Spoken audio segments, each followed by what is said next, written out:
আরো একটি নতুন মিনি ব্লগে তোমাদের সবাইকে অনেক অনেক ওয়েলকাম। এখন বাজে সকাল 10টা। এখন খাওয়া দাওয়া করে বর ছেলেকে নিয়ে বেরোচ্ছে মেডিকেলের উদ্দেশ্যে। সংসারের কাজকর্ম, খাওয়া দাওয়া আর টেনশন করলে কিন্তু কখনো স্বপ্ন পূরণ হবে না। তো চলো এখন বসে পড়ি আমার স্বপ্ন পূরণ করার জায়গায়। সেলাই করতে করতে একজন কাস্টমার এসেছিল, ওনাকে গেটের কাছে ছাড়তে এসে দেখলাম বর আসছে। ওদেরকে একটু ক্যামেরা বন্দি করলাম, আর আমি তো ভেবেছি পুচকু ঘুমিয়ে পড়েছিল। তখন ওর বাবাকে বললাম ওকে ঘুমিয়ে পড়ছে, বলছে না না আমি এই যে। যাই হোক বন্ধুরা, অনেকদিন বাদে রোদ দেখে নিজেকে সামলাতে না পেরে এই যে বালিশগুলো রোদে দিয়ে দিলাম।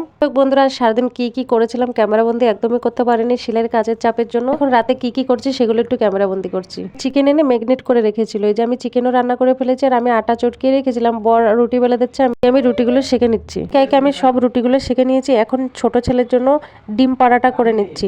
তেল দিয়ে ভালো করে রুটিটাকে সেঁকে নিলাম, তার উপরে একটা ডিম ফাটে একটু লবণ দিয়ে দেখো মিক্স করে এই যে উল্টিয়ে দিলাম। এই রোগটা কার কার আছে একটু প্লিজ কমেন্ট করে বলবে তো। রানতে রানতে স্লাব মোছা, রানতে রানতে চুলা মোছা। যাই হোক বন্ধুরা, ভিডিওটা এখানে শেষ করছি। ভালো থাকবে, গুড নাইট।